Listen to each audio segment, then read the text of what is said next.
तो आइए मुकदमा शुरू करते हैं। आपकी अदालत में पहला इल्जाम भारतीय जनता पार्टी के अध्यक्ष अमित शाह पर। आपकी अदालत में बीजेपी अध्यक्ष अमित शाह पर आरोप है कि ये दूसरी पार्टियों को तोड़ रहे हैं। अमित जी, उत्तर प्रदेश में आजकल बहुत तकरार है मुलायम सिंह यादव के परिवार में, बहुत दरार है समाजवादी पार्टी में, और मैंने सुना कि इसमें भी आपका हाथ है। मुझे मालूम नहीं आपने कहां से सुना, मगर जो तकरार कर रहे उन्होंने मेरा नाम नहीं दिया। आपके शो में किसी ने नहीं दिया, ना शिवपाल जी ने दिया, ना अखिलेश जी ने दिया, ना मुलायम सिंह ने दिया। आज लखनऊ में सुबह के खबर में मैंने पढ़ा कि भारतीय जनता पार्टी के करीबी एक डॉक्टर और एक ब्रॉडकास्टर, उनको काफी बार देखा गया मुलायम सिंह जी के घर में। आप भी भारतीय जनता पार्टी के करीबी है, मिलेंगे तो क्या होगा, हमारा हो जाएगा सब। ऐसे नहीं होता रजत जी।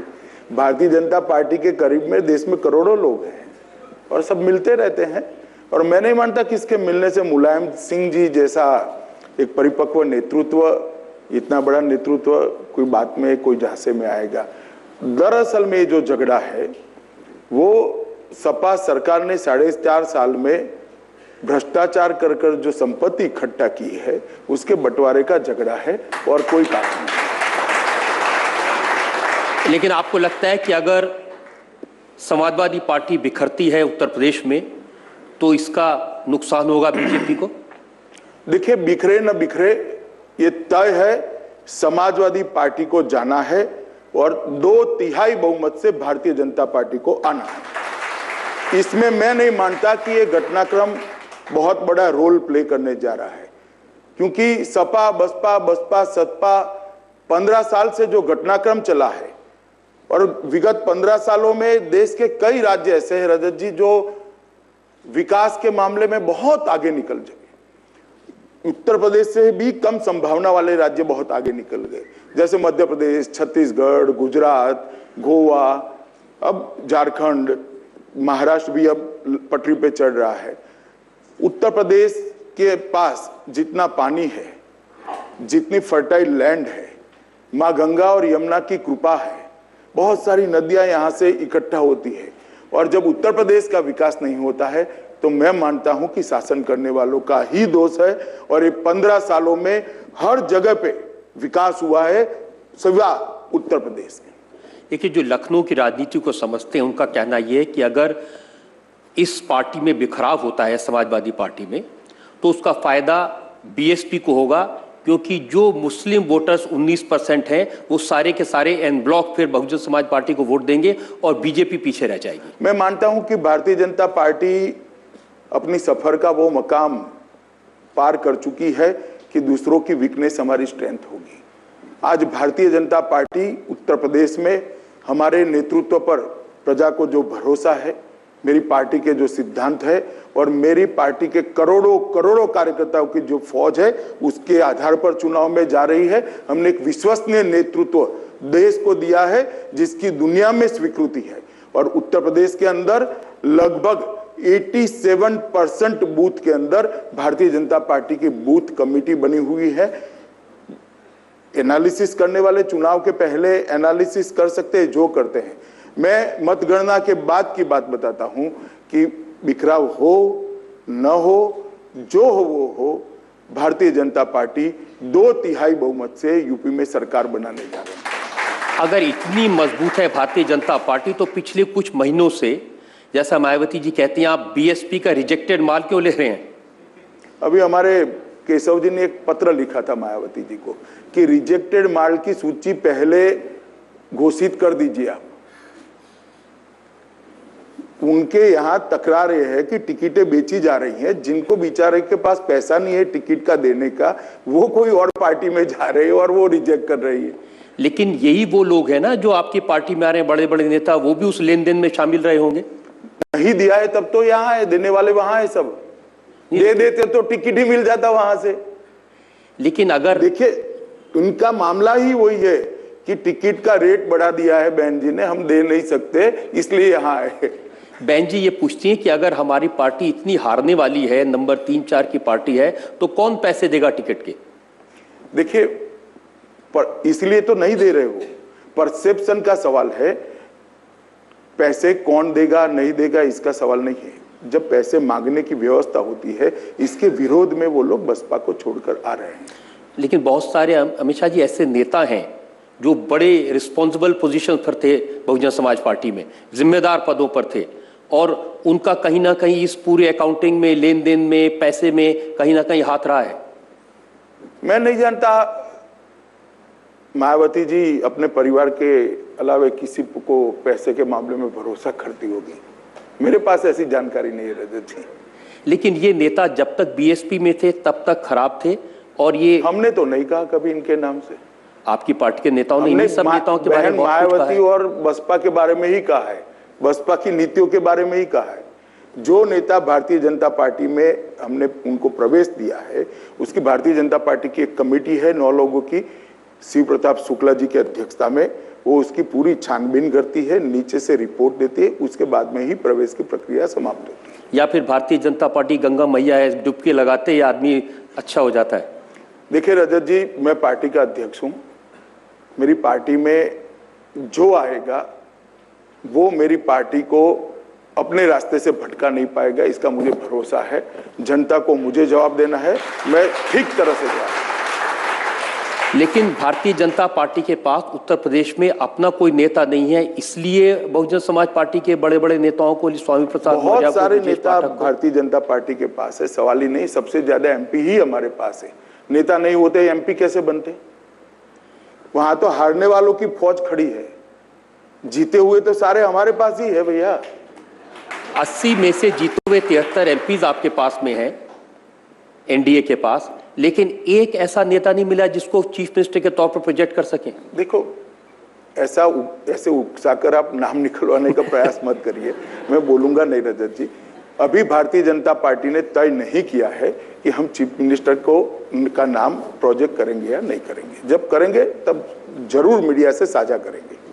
नहीं, आप करेंगे शायद इसलिए नहीं कर पा रहे हैं ना कि कोई नाम नहीं है। सच बात है कि कोई नजर नहीं आता है। देखिए, आपको नजर नहीं आता होगा, मुझे तो मेरे यहाँ बहुत सारे 1 दर्जन से ज्यादा चीफ मिनिस्टर मटेरियल दिखाई पड़ते हैं। हम जब इस कार्यक्रम की तैयारी कर रहे थे तो किसका चेहरा लगाएं? अखिलेश यादव का तो लगाया, मायावती जी का चेहरा लगाया, शीला दीक्षित का लगाया, लेकिन बीजेपी से किसका फेस लगाए? शीला दीक्षित का नहीं लगाया आपने, राहुल गांधी का लगाया। बाद में राहुल जी काफी एक्टिव हो गए इसलिए,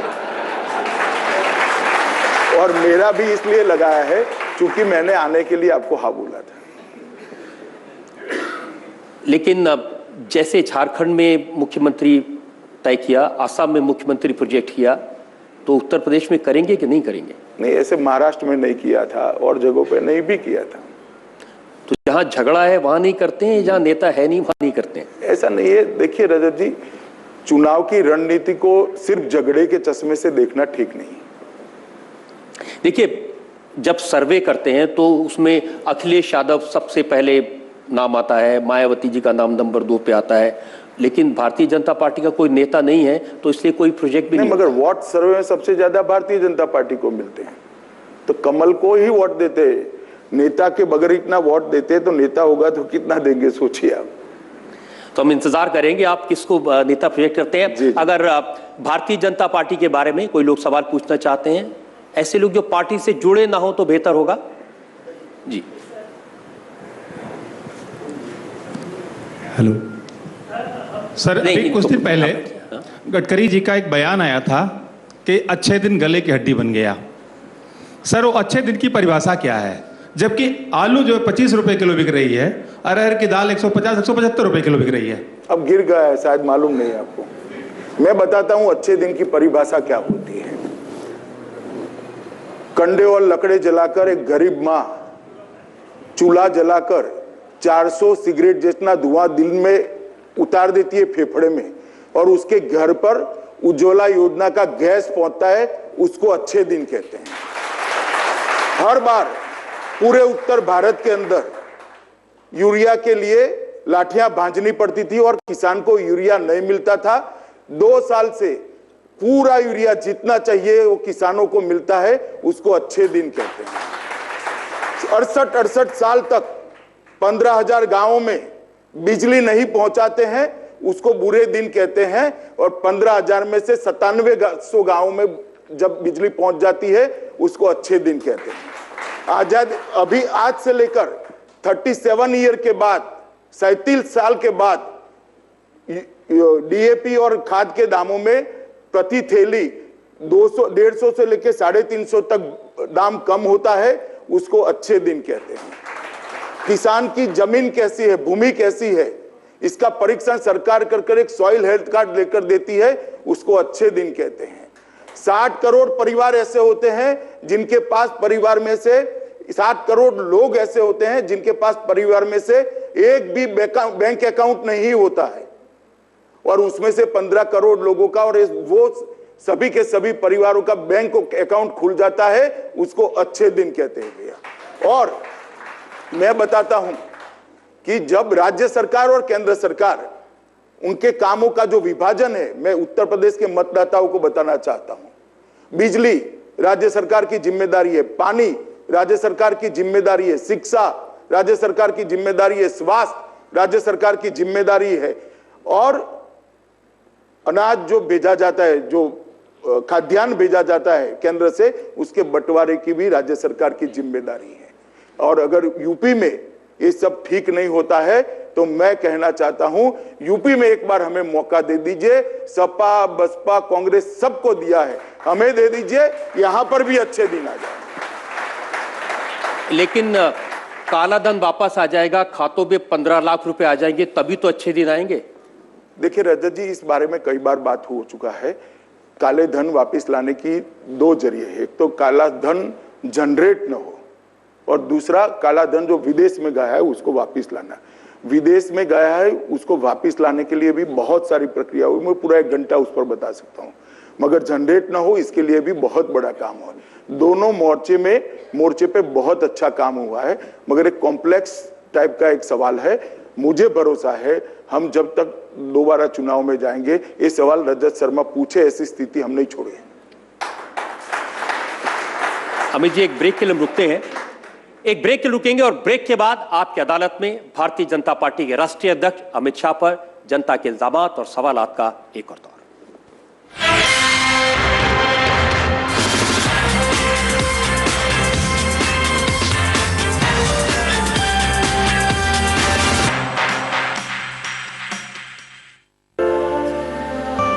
चाहा था जो मुझे मिल गया, एक स्वाद जो है महक भरा, रिश्ता जुड़ा एक उम्र का मेरा। राजनिवास फ्लेवर्ड पान मसाला। जॉली तुलसी 51 ड्रॉप्स, 100 बीमारियों की एक दवा जो मेरे परिवार को रखे बीमारियों से दूर। बस 5 बूंद रोज पियो, स्वस्थ, निरोगी और लंबा जीवन जियो। अब नहीं सहना पड़ेगा पुराने से पुराना जोड़ों का दर्द।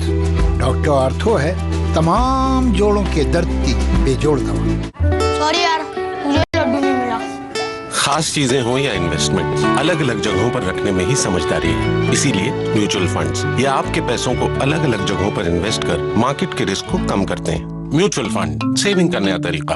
म्यूचुअल फंड निवेश बाजार जोखिमों के अधीन है। योजना से जुड़े सभी दस्तावेजों को ध्यान से पढ़ें। जो मुंह में घुल रहा है वो स्वाद नहीं कोई आम। क्राउन कुकीज बटर बादाम, हर बाइट में बादाम स्वाद बढ़ाए, मक्खन पिघल के जैसे दिल में उतर जाए। क्राउन बिस्किट्स बटर बादाम, बस यही चल रहा है सुबह शाम। Absolute, so absolute. My world is absolute. My life is absolute. Panasonic Eluga Note, the absolute smartphone. Panasonic. Flamingo Orthopedic Heat Belt, इसमें है imported long lasting heating coil जो मसल की टिश्यूज को कंसिस्टेंट हीट पहुंचाए। आपको दे pen से लंबा आराम, करे दर्द का पूरा treatment. Flamingo orthopaedic heat belt. आपके पानी की क्वालिटी खराब है तो बीमारियां हो सकती हैं। कैंटारोलाइन सबसे शुद्ध पानी पिएं और बीमारियों से बचें। कॉल करें और पानी की क्वालिटी फ्री में टेस्ट कराएं।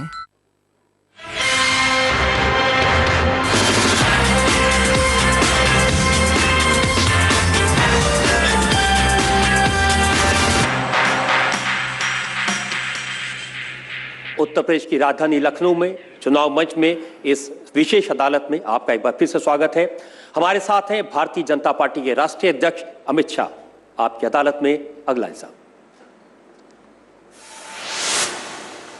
आपकी अदालत में बीजेपी अध्यक्ष अमित शाह पर आरोप है कि ये यूपी में नफरत फैला रहे हैं। ये इल्जाम आपके विरोधियों का है, मायावती जी का है। उन्होंने कहा कि मोदी जी और अमित शाह जी उत्तर प्रदेश में चुनाव जीतने के लिए किसी हद तक जा सकते हैं। अब वो किस प्रकार की हद की बात कर रही है मुझे मालूम नहीं। मैं बता देता हूं। आप बता दीजिए। उन्होंने कहा कि कश्मीर में मारकाट करवा सकते हैं और पाकिस्तान से युद्ध भी करवा सकते हैं। चलिए, अब मायावती जी की सोच को और क्या कहें। जहां तक कश्मीर का सवाल है, कश्मीर राजनीति का मुद्दा नहीं है, ना राजनीति का मुद्दा हो सकता है। देश की हर जिम्मेदार राजनीतिक पार्टी ने कश्मीर के मामले पर भारत सरकार के स्टैंड के साथ अपने आप को पाया है और उसका समर्थन किया है। मगर मायावती जी का प्रॉब्लम है कि वो संसद में है ही नहीं, इसलिए शायद वो मीटिंग में उनका कोई आदमी, कोई प्रतिनिधि नहीं होगा, इसलिए उनको मालूम नहीं होगा।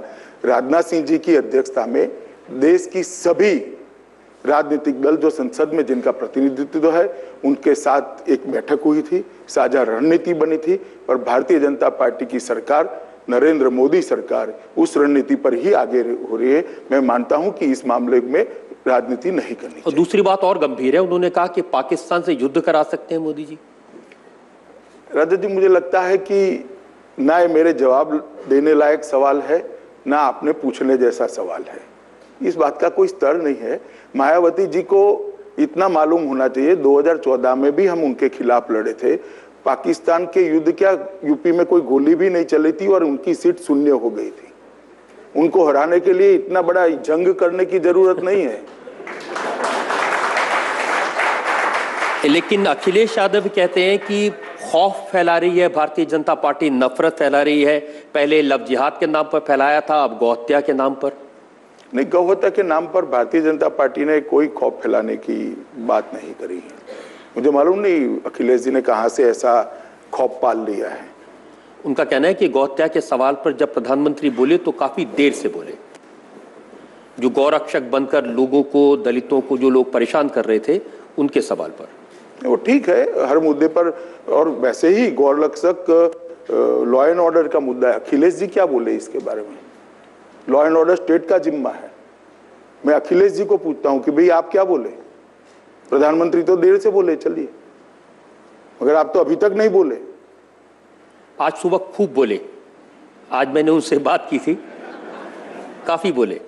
चलिए, और अच्छा। उन्होंने ये भी कहा कि जब मुसलमानों की पिटाई हो रही थी तब तो भारतीय जनता पार्टी नहीं बोली, लेकिन दलितों की पिटाई हुई, चूंकि दलितों के वोट हैं इसलिए बीजेपी बोली। देखिए, जहां तक भारतीय जनता पार्टी का सवाल है, मुसलमान, हिंदू, सिख, ईसाई, इस मामले में हम मतदाता को नहीं देते हैं। भारतीय जनता पार्टी अपने एजेंडे के आधार पर, अपने कार्यक्रम के आधार पर चुनाव लड़ती है, ना हमारी चुनावी रणनीति इस मुद्दे के आधार पर होती है कभी। आपका उत्तर प्रदेश में दलित और पिछड़ों के आधार पर चुनाव लड़ने का इरादा नहीं है? मैंने हिंदू, मुस्लिम, सिख, ईसाई कहा है। दलित और पिछड़ा ये दो संवैधानिक व्याख्या किए हुए वर्ग हैं जिसको संविधान ने मान्यता दी है। मैं जाति की बात कभी नहीं करता। जब मैं दलित के कल्याण की बात करता हूं तो ये संविधान ने व्याख्या की है कि इसको दलित कहेंगे। पिछड़े की बात करता हूं तो संविधान ने व्याख्या की है इसको अदर बैकवर्ड क्लास कहेंगे।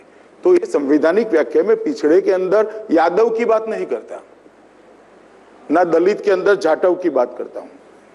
तो ये माने कि इस बार ये एक ब्लॉक बना है, संविधान ने एक संवैधानिक व्याख्या बनी है, ग्रुप बना है, हम इसको आगे ले जाने की बात करते हैं। लेकिन उत्तर प्रदेश की राजनीति में इसकी बात सब करते हैं, सबको लगता है, मायावती जी भी ये कहती हैं और अखिलेश जी भी ये कहते हैं कि भारतीय जनता पार्टी ने कोशिश की है नफरत फैलाने की, कोशिश की है दलितों के नाम पर। और आपकी पार्टी के दयाशंकर जी थे जिन्होंने मायावती जी के बारे में काफी अभद्र टिप्पणी कर दी थी।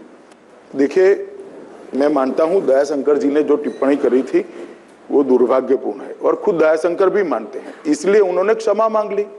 भारतीय जनता पार्टी ने उनको डिसमिस भी कर दिया।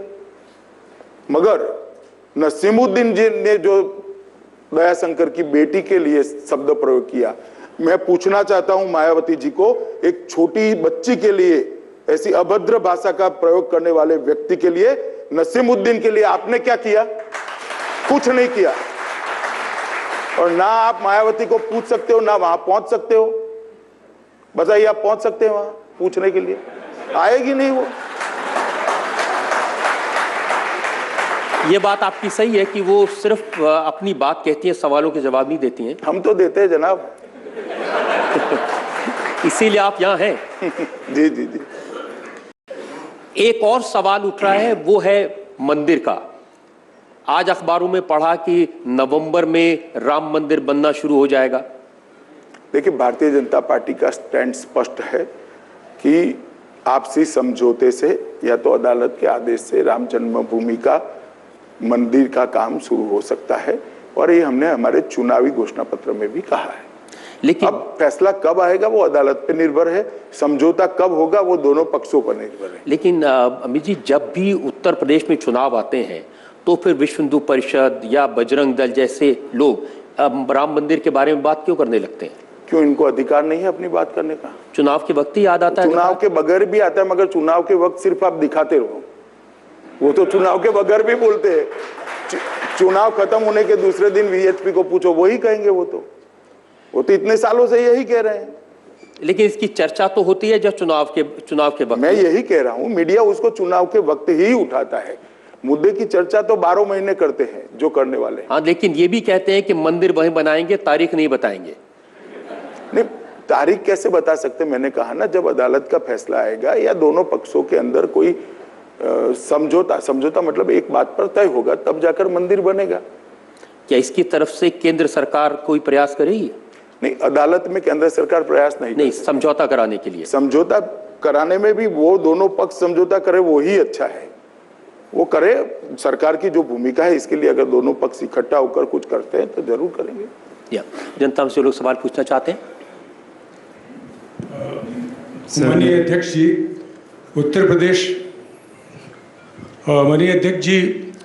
उत्तर प्रदेश के विकास के लिए आपके पास क्या रोड मैप है? किसानों के लिए, विशेषकर जो गन्ना किसान परेशान हैं, आलू की खेती है, और जो पूर्वी उत्तर प्रदेश जो पिछड़ा हुआ है, इसके लिए आपके पास क्या रोड मैप है? देखिए, मेरे पार्टी का विजन डॉक्यूमेंट तो जब चुनाव आएगा तब आएगा, मगर मैं इतना कहना चाहता हूं कि जहां जहां भारतीय जनता पार्टी की सरकारें हैं, वहां जहां 5 साल से ज्यादा चली है, वहां हमने 24 घंटा बिजली हर गांव में पहुंचाने का काम समाप्त कर दिया है। हर गांव में शुद्ध पीने का पानी पहुंचाने का काम समाप्त कर दिया है। हर गांव में उपयुक्त शालाओं में कमरे हो, इसकी व्यवस्था कर दी है। शिक्षकों की बहाली हुई है। 60 किलोमीटर की रेडियस में हमने एक ट्रॉमा सेंटर बनाने का काम कर दिया है। 108 का जाल ऐसा बुना है कि 11 मिनट के अंदर ही 108 की एम्बुलेंस हर दर्दी के पास पहुंच जाए। इन्वेस्टमेंट भी आया है, रोजगारी भी बढ़ी है, और सबसे विशेष एग्रीकल्चर ग्रोथ रेट बीजेपी शासित राज्यों का कंटिन्यूसली सातत्यपूर्ण तरीके से 10% से 14% के बीच में रहा है। मैं मानता हूं कि इसमें से कुछ उत्तर प्रदेश में नहीं हुआ।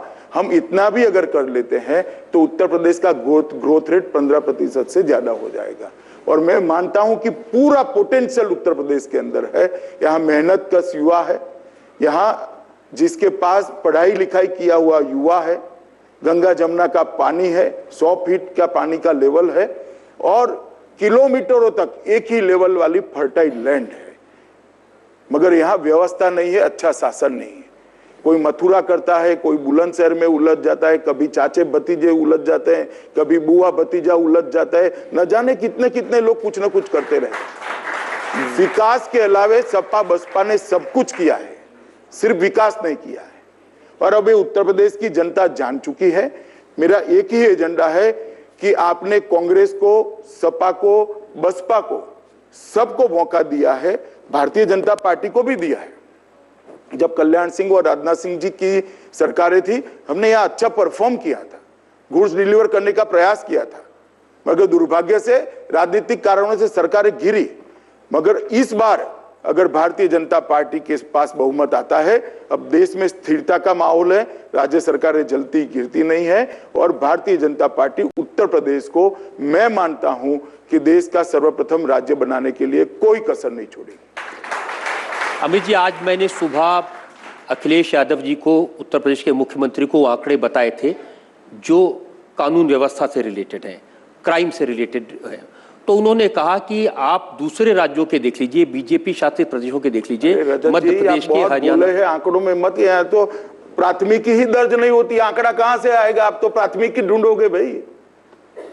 रेप हो, खून हो, लूट हो, प्राथमिकी दर्ज करने के लिए भी जाति और धर्म देखा जाता है। आंकड़े कहां से बनेंगे? एफआईआर होगी तो आंकड़े बनेंगे। आप बहुत भूले हो भाई साहब। आप निकल जाओ यूपी में। यहाँ तो बड़ी समस्या आंकड़ों की नहीं है, रोकने की नहीं है, प्राथमिकी दर्ज करना ये बहुत बड़ा काम होता है उत्तर प्रदेश में, आपको शायद मालूम नहीं है। उन्होंने कहा ऐसी व्यवस्था की है उन्होंने कि 100 नंबर करते ही पुलिस वहां पहुंच जाएगी। नहीं, वो पहुंचे ना, पुलिस पहुंचकर एफआईआर नहीं लेती, वो जाति पूछती है, धर्म पूछती है। मैं बताना नहीं चाहता कौन जाति कौन धर्म। इसके अलावे के सब लोगों को आप मिलकर देखिए और पूछिए, आपके एंकर भी जाए और पूछे कि आपकी एफआईआर ली जाती है, जवाब ना में आएगा, NO नो में आएगा। या और सवाल कुछ पूछना चाहते हैं? जी सर, मेरा सवाल है जी सर, अभी कुछ दिन पहले रेलवे किराए बढ़ा दिए गए सर, कुछ दिन पहले अभी रेलवे किराए बढ़ा दिए गए, जिसमें प्रीमियम क्लास के किराए तो बढ़े हैं पर एग्जीक्यूटिव क्लास के किराए नहीं बढ़े। और जहाँ तक एग्जीक्यूटिव क्लास में सारे हायर अथॉरिटीज़ ही ट्रैवल करती है और प्रीमियम में जहाँ तक हम आम जनता ट्रैवल करती है, तो ये किस तरह का न्याय हुआ कि एक प्रीमियम क्लास का किराया बढ़ाया जाए और एग्जीक्यूटिव का नहीं? मैं बताता हूँ आपको, आपका अभ्यास थोड़ा अधूरा है, अर्ध सत्य जैसी बात है आपकी। फर्स्ट क्लास के किराए नहीं बढ़ाए ऐसा आपका कहना है, मगर फर्स्ट क्लास के किराए बढ़ाते बढ़ाते विमान से भी ज्यादा हो गए। आज ऑलरेडी विमान से ज्यादा है, अब विमान से ज्यादा किराया होगा तो अंदर बैठेगा कौन भाई? उसमें बढ़ाने की गुंजाइश हमारे आगे वालों ने छोड़ी नहीं है, एक बात। और दूसरी बात, आम लोगों के नहीं बढ़ाए हैं, सिर्फ 4 ही प्रकार की ट्रेनों के बढ़ाए हैं, जो वातानुकूलित ट्रेनें हैं इसके बढ़ाए। लेकिन उत्तर प्रदेश वालों के लिए अखिलेश जी का दावा है कि उन्होंने दिल्ली से लखनऊ का रोड, लखनऊ से आगरा का रोड बना दिया। उन्होंने ये भी बताया कि किस तरह से उन्होंने मेट्रो शुरू करने का प्लान बना दिया है। देखिए, 4.5 साल के बाद कोई कहता है कि मैंने ये प्लान किया है, तो वो बात पर मुझे तो तरस आती है। करने के समय कुछ किया नहीं, चुनाव के वक्त कहेंगे कि मैंने ये प्लान कर दिया है। प्लान तो भाई शपथ लेने के बाद दूसरे दिन करना था। और सवाल रोड बनेगा उसका नहीं है, रोड बना अच्छा ही है, मैं तो स्वागत करता हूं, मगर कितने में बनना था और कितने में बना वो बहुत बड़ा सवाल है। 100 रुपये का रोड 2000 में अगर कोई बनाता है तो वो अलग व्यवस्था के लिए रोड बनता है, लोगों के लिए नहीं बनता है। लेकिन जल्दी बना है। नहीं, वो ठीक है, जल्दी ही बनता है 100 रुपये का रोड 2000 रुपये में। जी जनाब, आपकी सरकार ने जो लखनऊ में शिया समुदाय के लिए जो 21 साल से हमारे धार्मिक जुलूस बंद थे उसको खुलवाया, आपकी सरकार ने, ख़ास तौर से जनाब लालजी टंडन जी ने जो उसकी मुख्य भूमिका निभाई, उसके लिए मैं तहे दिल से अपने पूरे समुदाय की तरफ से आपका शुक्रिया अदा करता हूँ। एक सवाल आपसे ये है कि हमारा शिया समुदाय अल्पसंख्यक में अल्पसंख्यक है, अल्पसंख्यक के नाम पर आप हिस्सा तो देते हैं मगर हमारा हक हम तक के नहीं पहुँच पाता है। उसके लिए आपकी सरकार क्या योजना बना रही है कि हमें हमारा हक मिल जाए? क्योंकि आप अल्पसंख्यक के नाम पर दे के अलग हो जाते हैं और माइनॉरिटी विद इन माइनॉरिटी हैं हम, हमें हमारा हिस्सा नहीं मिलता है। विस्तार से अगर से इसकी जो योजना बनाई है उसको बता दें।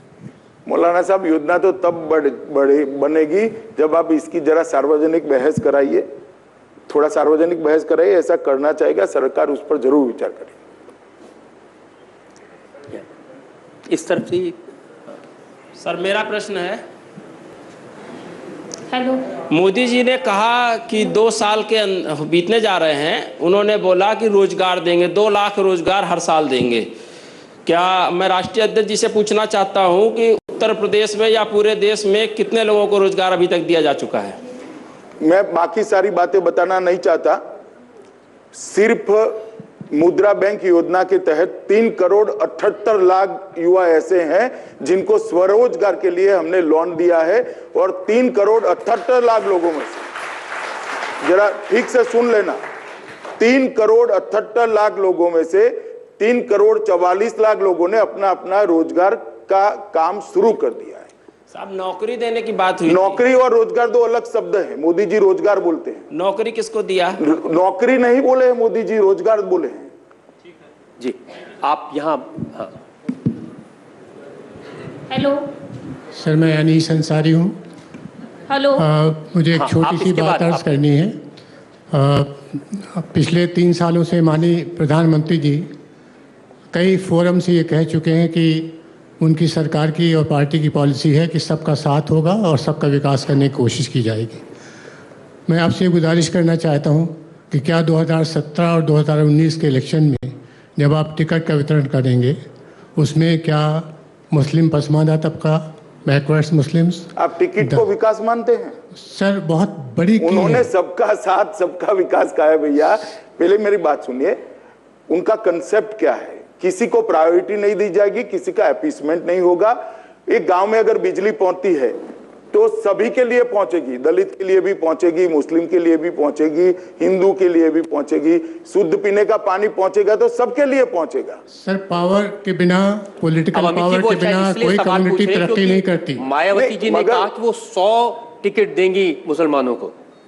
मैं मानता हूं कि राजनीतिक दलों ने ऐसा नहीं करना चाहिए। टिकट मेरिट्स के आधार पर, उनकी पार्टी के कार्यकर्ताओं में की विनेबिलिटी के आधार पर करना चाहिए। और मैं नहीं मानता कि हमारे यहाँ जाति के आधार पर, धर्म के आधार पर इस तरह की वोटिंग भी होती है। लेकिन फायदा तो होता है इससे। हम लेने में नहीं मानते ऐसा फायदा। हेलो जी सर, सुनने में आया है कि जब विजय माल्या 9,000 करोड़ रुपए लेके जब फरार हुए थे तो उस समय आपकी सरकार कहाँ थी? नहीं, मेरा अलग कहना है। वो फरार फ्लाइट से हो गए और नहीं होने चाहिए थे, वो एक विषय अलग है। मेरा ये कहना है कि 9,000 करोड़ रुपया दिया किसने उनको? वो सरकार कौन थी? हम तो पकड़ने का काम कर रहे हैं बहन जी। हमारे भाग में तो पकड़ना ही पकड़ना आया है। सारा लूट कर तो वही ले गए।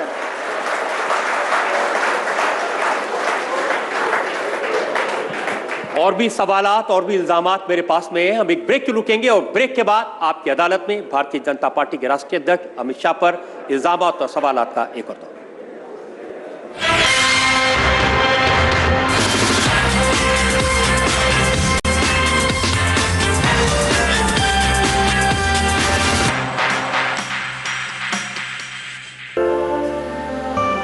चाहा था जो मुझे मिल गया, एक स्वाद जो है महक भरा, रिश्ता जुड़ा एक उम्र का मेरा।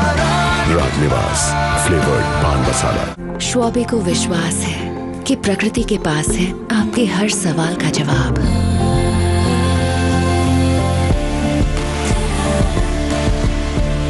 आपके सुंदरता के सवालों का जवाब है BNT body care range from Schwabe.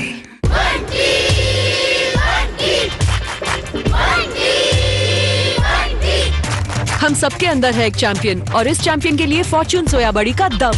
ये सुपर सोकिंग से बने सुपर यम और दूध से 15 गुना ज्यादा है इसका प्रोटीन का दम।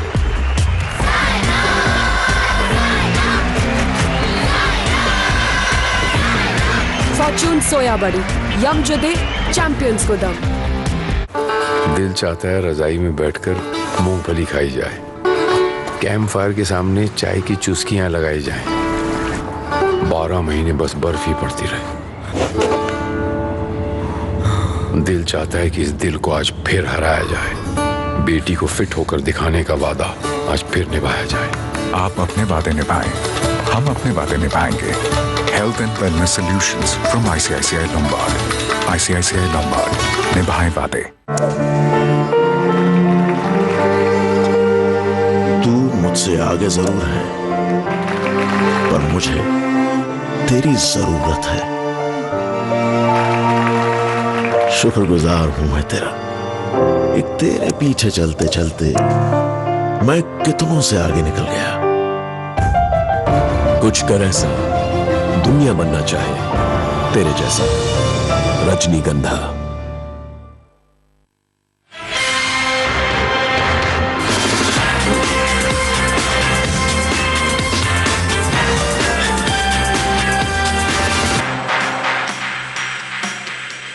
Welcome back. हम उत्तर प्रदेश की राजधानी लखनऊ में हैं। मेरे साथ हैं भारतीय जनता पार्टी के राष्ट्रीय अध्यक्ष अमित शाह, जिनके ऊपर जिम्मेदारी है उत्तर प्रदेश विधानसभा चुनाव की भारतीय जनता पार्टी की तरफ से। आपकी अदालत में अगला हिस्सा। आपकी अदालत में बीजेपी अध्यक्ष अमित शाह पर आरोप है कि इन्होंने यूपी के लिए कुछ नहीं किया।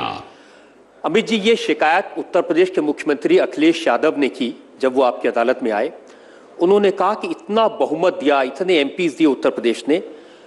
मुख्यमंत्री के तौर पर उन्होंने प्रधानमंत्री कार्यालय को 3000 चिट्ठियां लिखी उत्तर प्रदेश के कामों के लिए, लेकिन किसी का जवाब नहीं आया।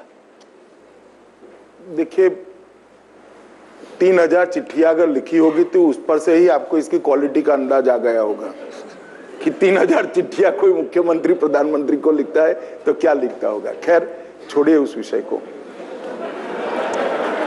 मैं आज आपके कार्यक्रम के माध्यम से उत्तर प्रदेश की जनता को कहना चाहता हूं कि अखिलेश यादव की ही सरकार 10 साल तक चली थी। मैं सोच समझकर बोल रहा हूं। जो यूपीए सरकार चली उसकी 2 बैसाखियां थी, एक सपा और बसपा। यूपीए सरकार ने जो 12 लाख करोड़ की लूट खसोट की, भ्रष्टाचार किया, इसकी भी 2 बैसाखियां थी, सपा और बसपा। क्योंकि सपा और बसपा के समर्थन के बगैर सोनिया मनमोहन की सरकार चल ही नहीं सकती थी। अब सपा बसपा के समर्थन से जो सरकार चलती थी देश में, उसने 13वें वित्त आयोग के अंदर जो पैसे उत्तर प्रदेश को दिए थे, उससे 14वें वित्त आयोग में भारतीय जनता पार्टी की नरेंद्र मोदी सरकार ने 5 लाख करोड़ रुपया ज्यादा दिया है। मतलब साल का 1 लाख करोड़ रुपया।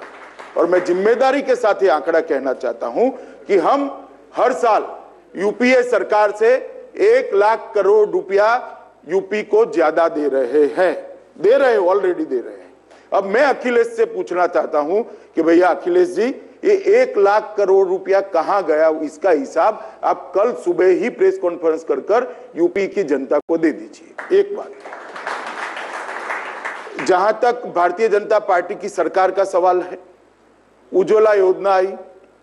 उज्ज्वला योजना के तहत गरीबों के घर में गैस देने थे।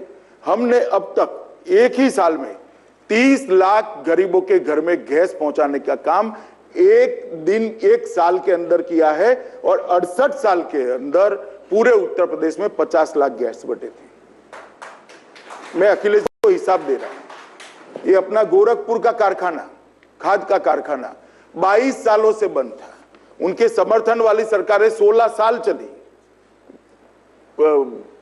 सपा समाजवादी पार्टी की कारखाना चालू नहीं होता था। भारतीय जनता पार्टी की सरकार ने 2 ही साल के अंदर कारखाने का भूमि पूजन मोदी जी के हाथ से करा दिया। और उसी के साथ एम्स का भी भूमि पूजन कराने का काम भारतीय जनता पार्टी ने किया। आज ही नितिन जी उत्तर प्रदेश के लिए 1 लाख करोड़ रुपए के एक्सप्रेस हाईवे की घोषणा कर गए हैं। 1 लाख करोड़ रुपए की कंक्रीट योजनाएं दी है और 1 लाख करोड़ रुपए के दूसरे, मतलब 2 लाख करोड़ के कुल रोड 2019 तक समाप्त कर दिए जाएंगे। इसकी घोषणा माननीय गृह मंत्री और नितिन जी आज ही करें। इतनी लंबी सूची है, मैं इस कार्यक्रम में बता ही नहीं सकता रजत जी। सवाल इतना है कि यहाँ अव्यवस्था इतनी है कि जनता तक पहुंच ही नहीं सकती। चावल कहां जाता है, जवाब दे अखिलेश जी। बिजली हम बेचते हैं, क्यों 24 घंटा बिजली हर गांव में नहीं पहुंचती, जवाब दे अखिलेश जी। क्योंकि लाइनें नहीं बिछा पा रहे हो। और बाद में जो काम के लिए पैसा आता है उसके अंदर भ्रष्टाचार के अंदर ये पैसा जहां पहुंचना चाहिए वहां नहीं पहुंचता है। अखिलेश जी, मैं इतना ही कहना चाहता हूं कि आप यूपीए सरकार ने दिए हुआ 5 साल में पैसा, उसका एवरेज एक साल का निकाल दीजिए और भारतीय जनता पार्टी ने जो पैसा दिया है उसका एवरेज एक साल का निकालिए। 101 लाख करोड़ सिर्फ योजना के अंदर और लगभग 30,000 करोड़ सालाना योजना के बाहर हमने ज्यादा दिया। उन्होंने एग्जैक्टली जो कहा वो मैं आपको बताता हूं। उन्होंने कहा कि उत्तर प्रदेश के लिए नीति आयोग के कोष में से 9,000 करोड़ की कटौती कर दी एनडीए सरकार ने। अरे भाई, नीति आयोग का कोष कोई सेपरेट कोष नहीं होता। जब 13वें फाइनेंस कमीशन का जो आंकड़ा बना वो भी नीति आयोग ने बना है।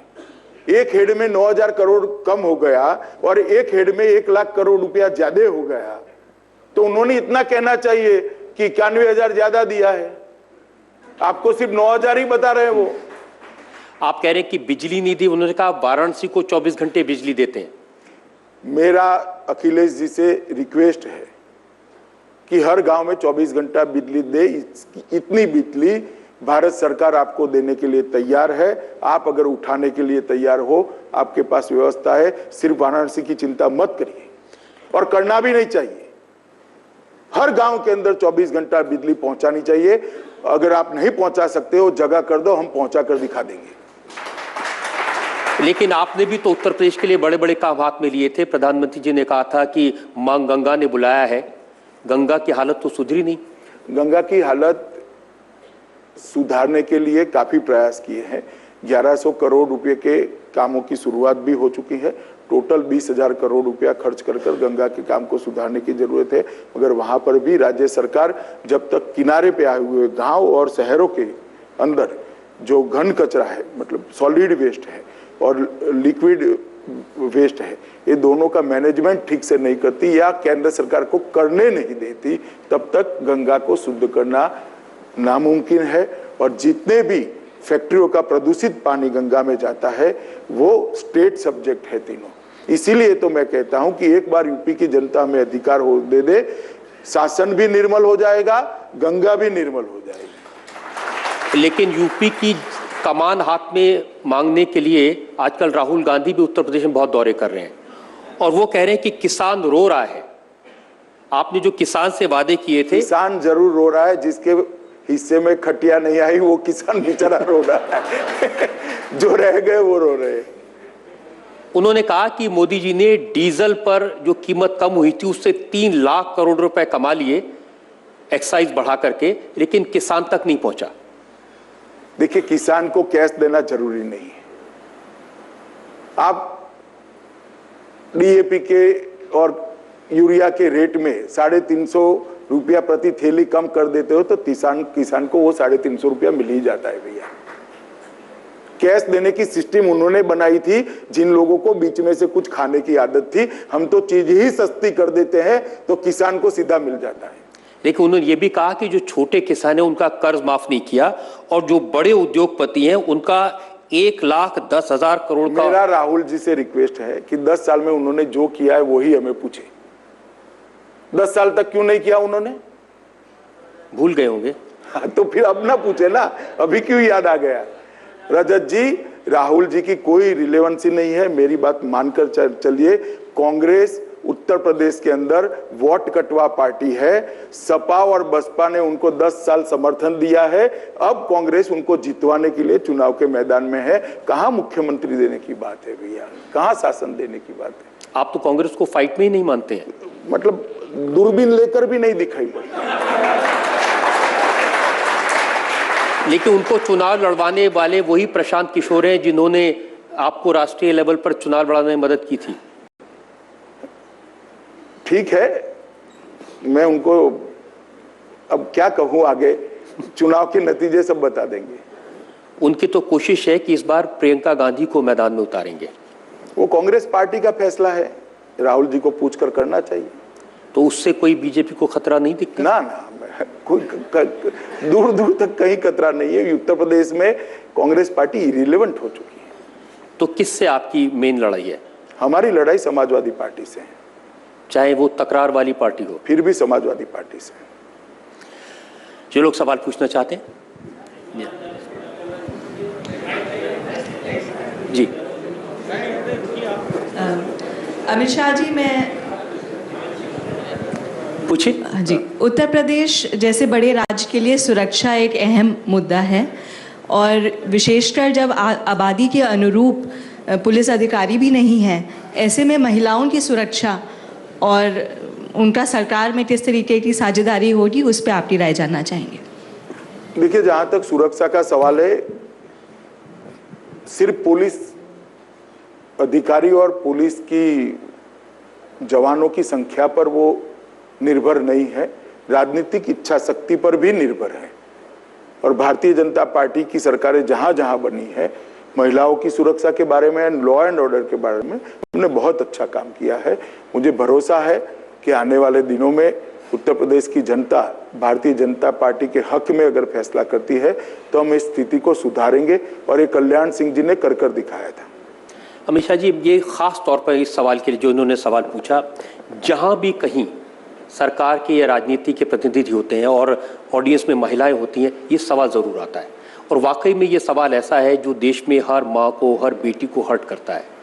तो क्या नहीं, हर माँ को, हर बेटी को नहीं, हर एक व्यक्ति को हर्ट करता है। महिलाओं की सुरक्षा से ऐसा नहीं है कि सिर्फ महिलाएं चिंतित है, सभी लोग चिंतित है रजत जी, और चिंता, लेकिन समाज में वो चिंता दिखाई नहीं देती है। नहीं, चिंता तो है, मगर व्यवस्था सुधारने के लिए जितना प्रयास होना चाहिए वो नहीं हुआ है। हमारे संविधान की एक व्यवस्था है कि law and order central subject नहीं है, स्टेट सब्जेक्ट है, और राज्य सरकारों ने ठीक से व्यवस्था करनी भी चाहिए।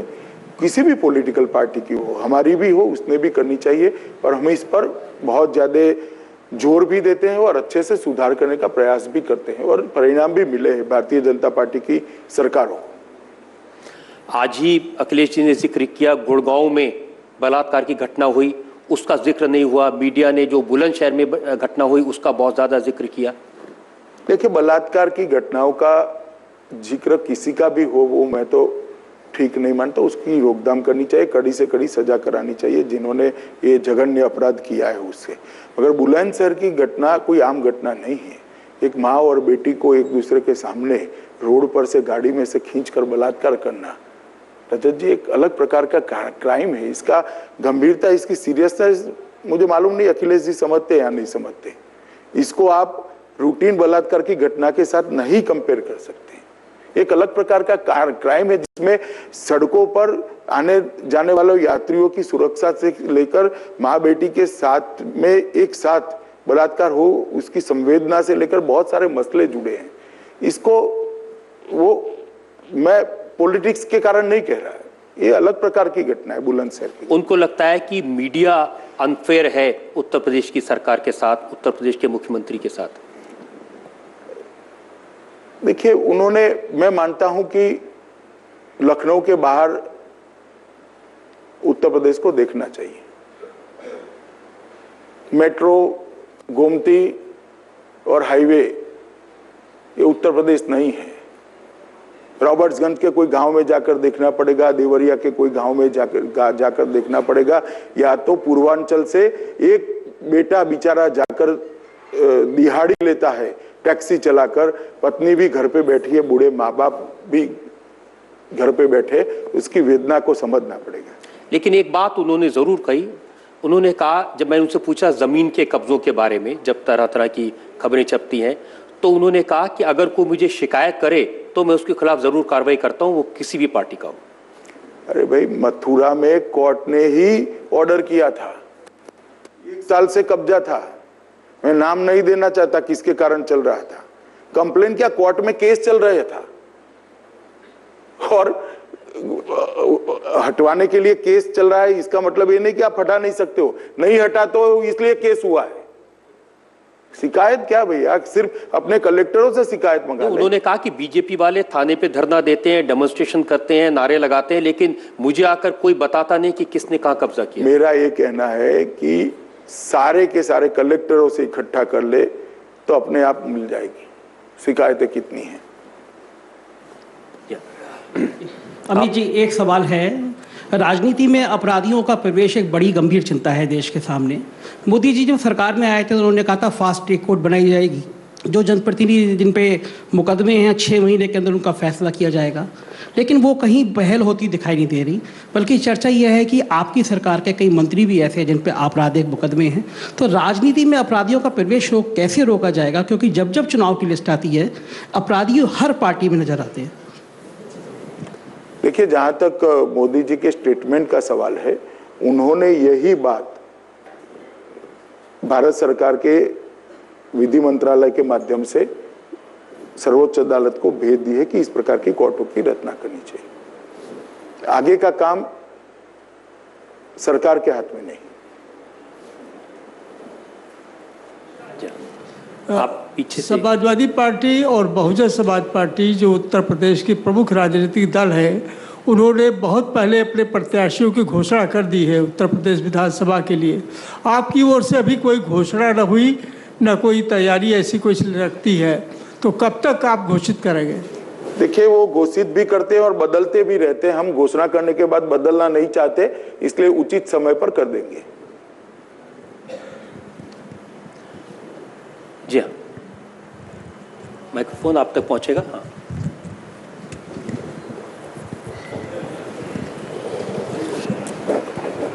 थोड़ा सा वक्त लग रहा है आप तक माइक्रोफोन पहुंचने में। जी हाँ, पूछिए। उत्तर प्रदेश के अंदर अभी 2 दिन से एक पारिवारिक कलह चल रही है, उस पर भारतीय जनता पार्टी का क्या रुख होगा? क्योंकि प्रदेश की जनता ने एक परिवार के झगड़े के लिए वोट नहीं किया था। हमारा स्टैंड तो पार्टी का ये है कि हर परिवार में झगड़ा नहीं होना चाहिए।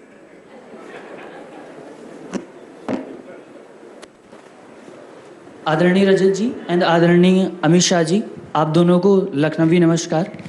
सर, हम कल कॉलेज में डिबेट कर रहे थे, तो हमारे रिजर्वेशन पे डिबेट कर रहे थे, तो हमारे दिमाग में ये जजमेंट आया कि जातीय रिजर्वेशन ना होकर अगर हम आर्थिक रूप से रिजर्वेशन दें तो वो हमारे भारत देश के लिए और मतलब लंबे विकास के लिए ज़्यादा ज़रूरी है। तो हम ये जानना चाहेंगे कि हमारी गवर्नमेंट ऑफ इंडिया का क्या ओपिनियन है रिगार्डिंग टू रिजर्वेशन। देखिए, इस बारे में भारत सरकार या कोई भी एक पॉलिटिकल पार्टी कभी फैसला नहीं कर सकती। एक व्यापक बहस का, सार्वजनिक बहस का मुद्दा है और सारी पॉलिटिकल पार्टियों ने साथ में रहकर इस पर बहस करनी चाहिए। जहां तक आपने जो मुद्दा उठाया उस पर अलग अलग प्रकार के सुर आते हैं, मगर उस पर सार्वजनिक बहस जब होगी तब होगी। अभी तो भारत सरकार का ये स्टैंड है कि रिजर्वेशन की जो व्यवस्था आज है, भारत सरकार उसके पक्ष में है और उसको चालू रखेगी। हम बिल्कुल फाइनल राउंड में हैं। जी रजत जी, आपके माध्यम से माननीय अमित शाह जी से प्रश्न करना चाहूँगा कि उत्तर प्रदेश के 2017 के चुनाव के लिए भाई अखिलेश यादव जी उत्तर प्रदेश के युवाओं को लुभाने के लिए मोबाइल फ़ोन दे रहे हैं, फ्री मोबाइल फ़ोन, और भारतीय जनता पार्टी रिलायंस का जियो सिम दे रही है। नहीं फ्री। हमने नहीं दिया। मतलब ये इनके घोषणा, ये वादा है? नहीं, हमने कोई फ्री की बात नहीं करी है। तो इसमें मैं पूछना चाहूँगा कि ये कौन सा ऐसा जो है गठजोड़ है, क्या नूरा कुश्ती है कि सपा मोबाइल फ़ोन दे और भाजपा सिम कार्ड दे, उसके बाद घंटी बजे? क्या कहीं ये गठजोड़ तो नहीं है? भाजपा ने कोई सिम कार्ड मुफ्त नहीं दिया है, एक बात। और दूसरी बात, मैं नहीं मानता कि अपने उज्जवल भविष्य को यूपी का युवा एक मोबाइल फोन के कारण निरस्त कर देगा। अमित शाह जी शायद वो ये पूछना चाहते हैं कि अगर समाजवादी पार्टी ने स्मार्टफोन मुफ्त में देने का वादा किया है तो बीजेपी क्या मुफ्त में देगी? मैंने कहा ना, उज्जवल भविष्य देंगे। युवाओं को स्मार्टफोन की जरूरत नहीं है, उज्जवल भविष्य की जरूरत है, मौकों की जरूरत है। और भारतीय जनता पार्टी एक ऐसा प्लेटफॉर्म देगी जिस पर खड़ा होकर पूर्वांचल से लेकर गाजियाबाद तक का यूपी का युवा विश्व के युवा के साथ आंख से आंख मिलाकर स्पर्धा कर पाए, ऐसा प्लेटफॉर्म हम जरूर देंगे। अमित शाह जी, आप आमतौर पर आपकी अदालत में तो इल्जामात और सवालात होते हैं, आपने इल्जामात की बड़ी अच्छी जवाब दिए, लेकिन ये जरूर चूंकि चुनाव का मंच है, उत्तर प्रदेश के चुनाव है, उत्तर प्रदेश की जनता आपसे ये जानना चाहेगी कि आने वाले विधानसभा चुनाव में उत्तर प्रदेश की जनता भारतीय जनता पार्टी को अगर वोट दे तो क्यों दे? देखिए, मैं बहुत अच्छा सवाल किया रजत जी, और मैं तो अपेक्षा कर रहा था इस प्रकार का भी कोई सवाल आए। मैं उत्तर प्रदेश की जनता को आपके कार्यक्रम से माध्यम से मेरी पार्टी का संदेश देना चाहता हूं। उत्तर प्रदेश पूरे देश में सबसे ज्यादा संभावनाओं वाला प्रदेश है, सबसे बड़ी आबादी वाला प्रदेश है, सबसे बड़े भूभाग वाला प्रदेश उत्तर प्रदेश है। उत्तर प्रदेश के अंदर जितनी भी संभावनाएं पड़ी है वो सारी सपा बसपा के शासन के अंदर विफल रहा है। उत्तर प्रदेश आगे नहीं बढ़ पाया है। ये 15 साल के अंदर ही देश का हर राज्य बहुत आगे निकल चुका है, बहुत आगे निकल चुका है। अब समय आ गया है जाति की राजनीति से, परिवार की राजनीति से, एक कुनबे की राजनीति से उत्तर प्रदेश ऊपर उठ जाए, एक ऐसी व्यवस्था बनाए जिसमें हर एक के लिए समान संभावनाएं हो। ऐसी व्यवस्था उत्तर प्रदेश के अंदर बने। जहां जहां भारतीय जनता पार्टी का शासन है वहां इंडस्ट्री भी लगी है, रोजगारी भी आई है, कानून और व्यवस्था की परिस्थिति भी ठीक हुई है, शुद्ध पीने का पानी हर घर में पहुंचा है, गैस भी हर घर में पहुंची है, रोड हर गांव तक पहुंची है, 24 घंटा बिजली पहुंची है, शिक्षा व्यवस्था दुरुस्त हुई है, हर गांव के अंदर एम्बुलेंस पहुंचे दर्दियों के लिए, इसकी और ट्रॉमा सेंटर की व्यवस्था भी कर गई।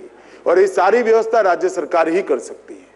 उत्तर प्रदेश के अंदर एक मजबूत सशक्त भारतीय जनता पार्टी की अगर सरकार आती है तो मैं उत्तर प्रदेश की जनता को यहां भरोसा दिलाना चाहता हूं कि मोदी जी के नेतृत्व में जिस प्रकार से देश चल रहा है, आज देश दुनिया के अंदर प्रथम पंक्ति के देशों में जिस तरह से गिनती होती है, उसी तरह से भारतीय जनता पार्टी की सरकार उत्तर प्रदेश में बनती है तो उत्तर प्रदेश देश के सभी प्रमुख राज्यों की प्रथम पंक्ति में सबसे आगे दिखाई पड़ेगा।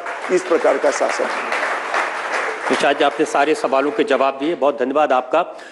भारतीय जनता पार्टी के अध्यक्ष अमित शाह ने बड़ी बेबाकी से जवाब दिए। हमें उम्मीद है, ये विश्वास है कि जो वायदे उन्होंने जनता से किए हैं, अगर उत्तर प्रदेश में भारतीय जनता पार्टी की सरकार बनती है तो अपने वादों को पूरा करेंगे। हमारी कोशिश रहेगी कि हर बार राजनेताओं से उनके काम के बारे में अकाउंटेबिलिटी देते रहें, जनता को उसके काम का हिसाब किताब देते रहें।